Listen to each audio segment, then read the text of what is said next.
O Gato Negro em... Capítulo 1 Noite de Sombras. Pietro Vasconcelos tinha apenas 8 anos quando sua infância terminou.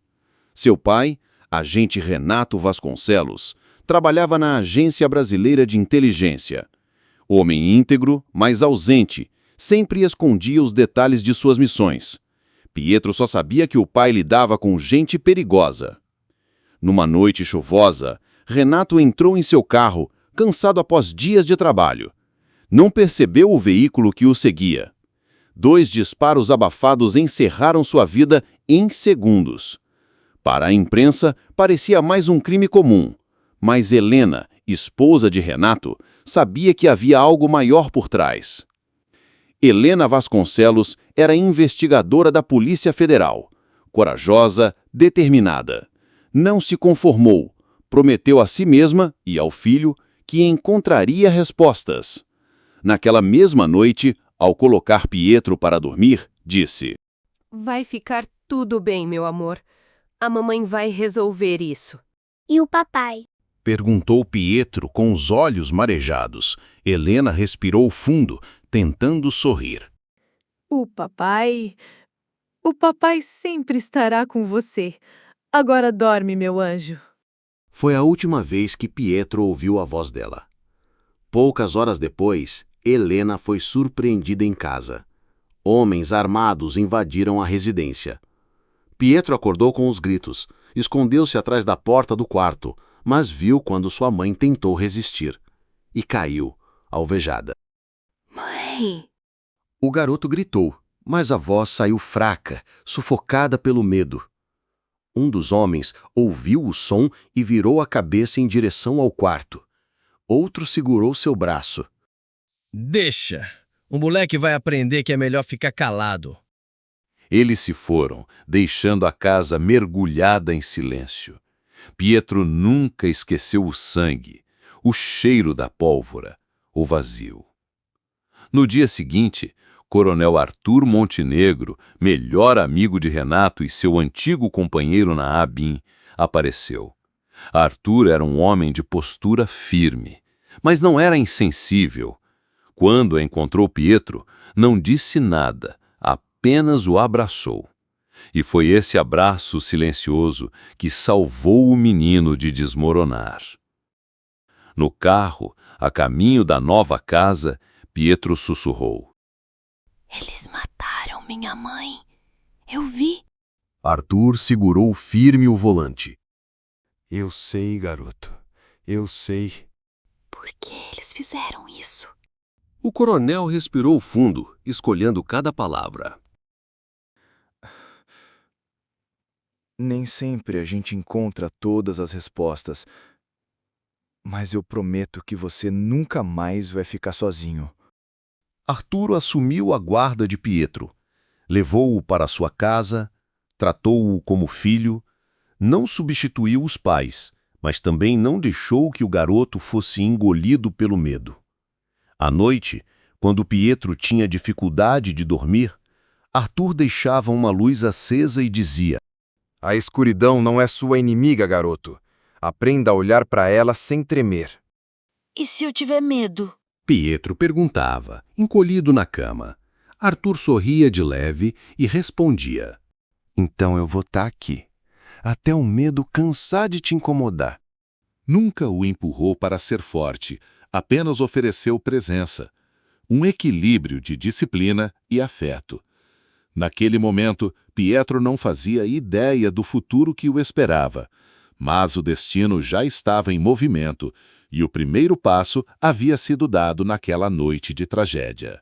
Os anos passaram e Pietro cresceu sob o teto de Arthur Montenegro. O coronel, mesmo carregando sua rigidez militar, nunca deixou de oferecer ao garoto a sensação de lar. Não era um homem dado a grandes demonstrações de afeto, mas cuidava dele em silêncio. Uma luz deixada acesa aos corredores, uma refeição preparada nos dias mais difíceis, ou um simples olhar que dizia mais do que palavras. Foi nesse período que Pietro conheceu Lucas Montenegro, filho de Arthur. Alguns anos mais velho, Lucas era falante, curioso e inquieto, o completo oposto de silêncio de Pietro. Onde o garoto buscava a sombra e a observação, Lucas buscava a invenção e o movimento. Desde cedo mostrava talento incomum para máquinas e tecnologia, transformando sucata em ferramentas funcionais. No início, a convivência não foi fácil.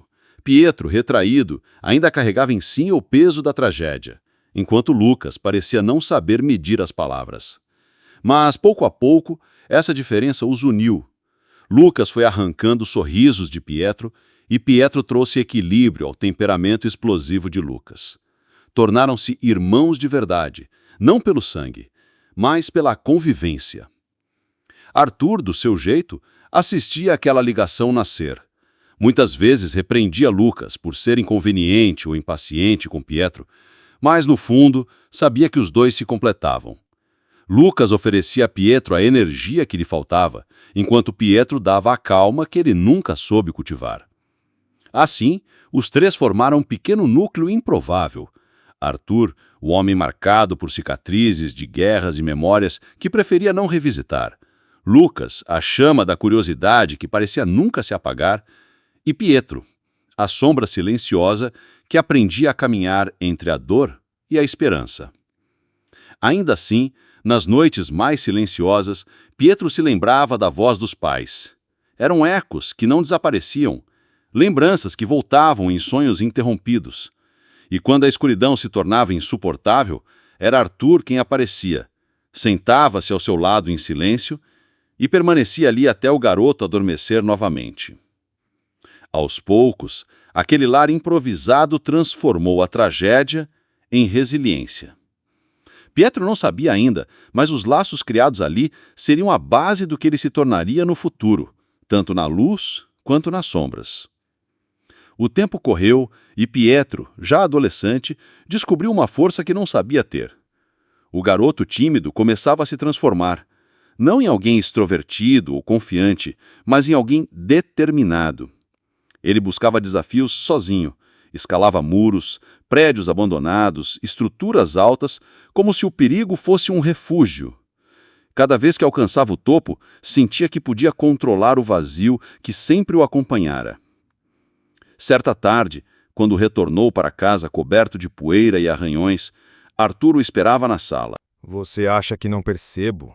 Todo dia volta mais sujo do que saiu. Onde anda se metendo? Só andando por aí. Ele o encarou em silêncio, aquele olhar de soldado que atravessava qualquer mentira. Não é só andar. Está escalando de novo, não é? É a única hora em que não sinto medo. Quando estou lá em cima, o mundo fica pequeno. Ah, você é teimoso igual ao seu pai. Do corredor, Lucas apareceu rindo, segurando uma caixa cheia de fios e peças eletrônicas. Eu avisei, pai. O Pietro vai acabar se pendurando em algum prédio e a polícia vai ter que buscá-lo com escada. E você vive cercado de sucata. Vai explodir a casa qualquer dia. Melhor explodir a casa do que cair de um telhado.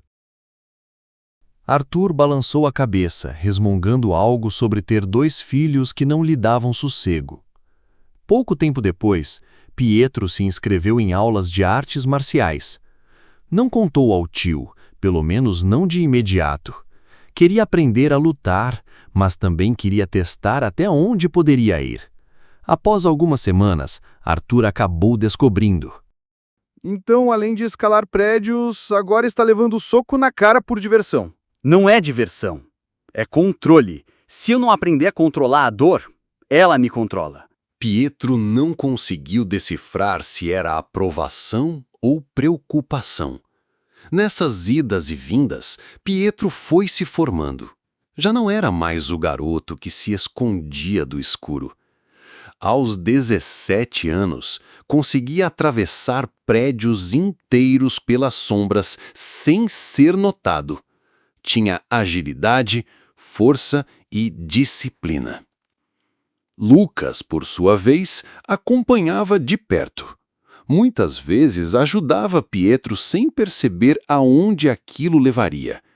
Criava ganchos improvisados, lanternas portáteis, até cordas reforçadas. Pronto. Agora não precisa se matar subindo o muro. Essa garra de escalada segura mais que o peso de 2 de você. E se quebrar? Então eu faço melhor. Mas não vai quebrar. Confia. Arthur, vendo os dois conspirando juntos, soltava resmungos pesados. Vocês dois ainda vão me dar um infarto. Mas no fundo, sabia que nada daquilo era só passatempo. Pietro estava se moldando. Arthur via nos olhos dele a mesma chama que havia visto no pai, Renato. E temia. Temia que o garoto escolhesse um caminho sem volta. A juventude de Pietro foi marcada por treinos solitários, noites em claro, e um silêncio que parecia gritar por dentro. Escalava, corria, treinava, sempre procurando seus limites. Lucas ria, ajudava, inventava, mas não entendia totalmente o que movia o irmão. Arthur observava de perto, sabendo que aquele impulso nascia de algo mais profundo, a dor que Pietro jamais deixara para trás. No entanto, foi numa noite comum que tudo mudou. Pietro voltava para casa, mochila nas costas, quando se deparou com uma cena que o faria tomar sua primeira decisão real. No beco escuro, 3 homens cercavam um rapaz mais jovem, exigindo sua mochila. Pietro ficou imóvel por alguns segundos, o coração acelerado. Podia simplesmente atravessar a rua, fingir que não viu, mas algo dentro dele não permitiu. Sem pensar muito, avançou. Usou a agilidade que vinha treinando, escalou uma grade lateral, se lançou de cima e empurrou um dos agressores contra a parede. O segundo tentou reagir, mas Pietro o derrubou com o golpe seco que aprendera nas aulas de artes marciais. O terceiro fugiu correndo, levando apenas o susto. O rapaz roubado agradeceu, tremendo, mas Pietro não respondeu. Apenas desapareceu pelas sombras antes que qualquer pergunta fosse feita. Quando chegou em casa, Arthur percebeu os rascunhos e o jeito acelerado do garoto. O que aconteceu agora? Não consegui ficar parado. Eles iam machucar um garoto. Arthur o fitou por longos segundos. Não disse nada, apenas suspirou fundo. No canto da sala, Lucas arregalava os olhos, surpreso. Você enfrentou ele sozinho? Eu só fiz o que precisava, disse Pietro. Arthur apoiou as mãos sobre a mesa, cansado, mas resignado. Escuta, Pietro. A partir do momento em que você pisa nesse caminho, não tem volta. Entendeu? Eu já tô nesse caminho, tio. Desde a noite em que perdi aos pais. O silêncio tomou conta da sala. Arthur não respondeu, apenas desviou o olhar. Lucas, por outro lado, sorriu de lado, uma mistura de orgulho e medo. Naquela noite, Pietro deitou-se sem conseguir dormir. Pela primeira vez em anos, não teve medo da escuridão. Pelo contrário, sentiu que ela o acolhia. E assim termina este capítulo! Deixe seu gostei no vídeo, inscreva-se e deixe seu comentário. Aguardo você para continuarmos essa história. Até o próximo capítulo. Tchau!